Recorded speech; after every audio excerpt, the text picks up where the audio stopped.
ప్రభుత్వాలు మహిళా సాధికారత గురించి మాటలు చెప్పినా వాటి అమలు లోపిస్తున్నాయని ఏఎస్ఎఫ్ జాతీయ కార్యదర్శి శివారెడ్డి ఆరోపించారు. 2024లో అధికారంలోకి వచ్చిన కూటమి ప్రభుత్వం అమ్మాయిల రక్షణ 100% విద్య అందజేస్తున్నామని హామీ ఇచ్చిన వాస్తవ పరిస్థితులకు దానికి భిన్నంగా ఉన్నాయని చెప్పారు. అఖిల భారతీయ విద్యార్థి సమైక్య రాష్ట్ర మహిళా కన్వెన్షన్ హనుమాన్పేట దాసరి నాగభూషణ భవన్లో ఘనంగా నిర్వహించబడింది. రాష్ట్రంలోని 26 జిల్లాల నుంచి వచ్చిన మహిళా విద్యార్థులు ఈ కార్యక్రమంలో పాల్గొన్నారు. ఈ సందర్భంగా జాతీయ కార్యదర్శి శివారెడ్డి, జాతీయ కౌన్సిల్ సభ్యురాలు ప్రీతి మాట్లాడుతూ స్వతంత్ర పోరాటంలో విద్యార్థుల పాత్ర అపూర్వమని, ప్రత్యేకించి కెప్టెన్ లక్ష్మి ఆధ్వర్యంలోని Indian national army, Aruna jury వంటి వీర మహిళా ఉద్యమాలలో కీలక పాత్ర పోషించారని గుర్తు చేశారు. ప్రస్తుతం మహిళలపై వివిధ స్థాయిల్లో దాడులు, సామాజిక అణచివేత జరుగుతుందని వారు ఆందోళన వ్యక్తం చేశారు.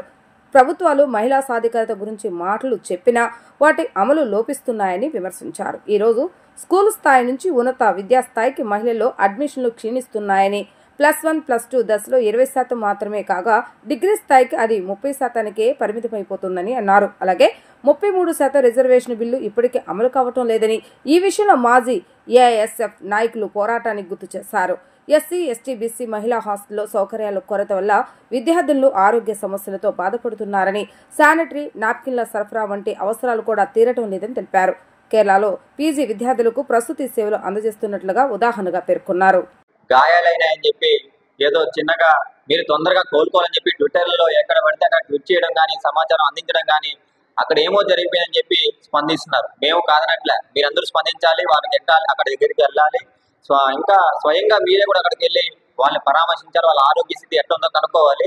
అదే బాధ్యత సమాజంలో ఉన్నటువంటి ప్రతి ఒక్క పౌరుడికి, పిల్లలకి, ఎక్కడ చిన్న పిల్లల నుంచి పెద్దవారికి కూడా మేము అధికారంలోకి వచ్చిన వెంటనే ఆడపిల్లలకి అన్యాయం జరిగినా, వారిపైన దాడులు జరిగిన అరక్షణం లేట్ కాకుండా నేను వస్తానని చెప్పినటువంటి పవన్ కళ్యాణ్ గారు అనేక రకాలుగా ఆయన అధికారంలోకి వచ్చినప్పటికీ ఇప్పటి వరకు కూడా ఎన్ని మహిళలపైన ఎన్ని దాడులు జరిగినాయి, ఎన్ని మంది పైన లైంగిక వేధింపులు జరిగినాయి, అనేక రకాలుగా జరుగుతున్నప్పటికీ ఎక్కడైనా సరే మీరు స్పందించారా? మీరేమైనా స్వయంగా వెళ్ళారా? వారిపైన ఏమైనా చర్యలు తీసుకున్నారా అనేసి ఈ రోజు మేము స్కూటీగా ఈ సందర్భంగా మేము ప్రశ్నిస్తున్నాం.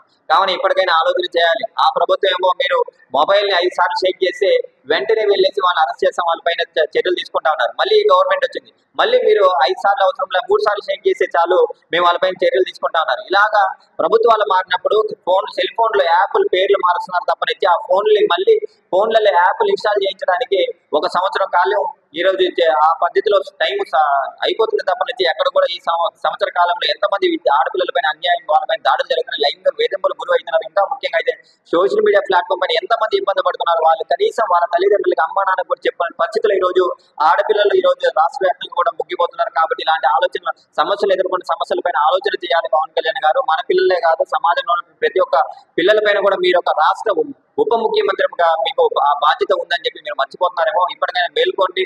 అదేవిధంగా హోంశాఖ మంత్రి గారు ఇప్పుడు ఉన్నారు, ఆమె అయితే వాళ్ళకి అనుగుణంగా ఉన్నవారు, వాళ్ళకి ఎటువంటి సమాచారం అందుతుందో వాళ్ళకి మాత్రమే వాళ్ళపైన చర్యలు తీసుకునే పద్ధతిలో వాళ్ళ దగ్గరికి వెళ్ళి కలుస్తుంది. కానీ మన రాష్ట్రంలో ఎన్ని జిల్లాల్లో ఎంతమంది ఆడపిల్లలపైన అన్యాయాలు, అక్రమాలు, దాడులు, లైంగిక వేధింపులు జరుగుతున్నాయి. వాళ్ళపైన మీకు ఎందుకు నిర్లక్ష్యం? ప్రతి ఒక్కరిని సమానంగా చూడాలి. కానీ ఆచితూచి తప్పకుండా ఎక్కడో ఒక దగ్గర ఇద్దరి దగ్గర చూసి వెళ్ళి నేను ఉన్నాను, నేను వాళ్ళని కాపాడుతున్నాను, మహిళలకు రక్షణ కల్పిస్తున్న మా వ్యవస్థ సరిగ్గా పనిచేస్తుందని చెప్పుకోవడానికి సరైన పద్ధతి కాదు. ఇప్పటికైనా ఆలోచన చేసి ప్రతి ఒక్కరిని ఆంధ్ర రాష్ట్రంలో ఉన్నటువంటి ప్రతి ఒక్కరు కూడా ఎక్కడ ఎటువంటి అన్యాయం జరిగిన వాళ్ళకి వెంటనే న్యాయం జరిగే పద్ధతిలో చర్యలు చేపట్టాలని చెప్పి ఈ సందర్భంగా ఎన్డీఏ కూటమి ప్రభుత్వాన్ని ఈ సందర్భంగా మేము కోరుతున్నాం. మరి విజయవాడ గర్ల్స్ కన్వెన్షన్ కి రావడం జరిగింది. మరి ఈ రోజు గర్ల్స్ కన్వెన్షన్ ముఖ్య అంశాలు ఏవైతే ఉన్నాయో దాని మీద చర్చించి వివిధ అంశాల మీద ప్రభుత్వం నుంచి వచ్చే ఏ ఇతరైనటువంటి అంశాల గురించి కూడా మాట్లాడుకొని దాన్ని సమూలంగా ఎలా తీసుకెళ్లాలి, ప్రతి ఒక్క ఆడపిల్లకి విద్య, వైద్యం వాటి గురించి కూడా ముందుకి చర్చించుకొని వెళ్ళడం జరుగుతుంది. మరి ఈ రోజు చూసుకున్నట్టయితే కూటమి ప్రభుత్వం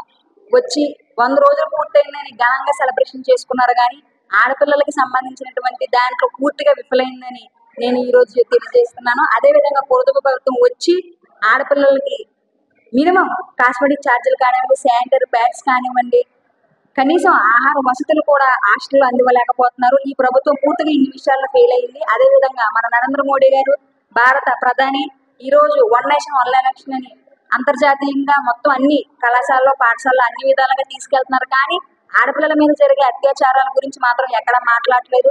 అధికారులు కూడా దీని మీద తీవ్రత లోపం ఉంది. కనీసం మా ఆడపిల్లకి జరిగింది ఇది అనే అన్యాయాన్ని కూడా చెప్పుకోలేని పరిస్థితుల్లో తల్లిదండ్రులు ఈ రోజు ఉన్నారు.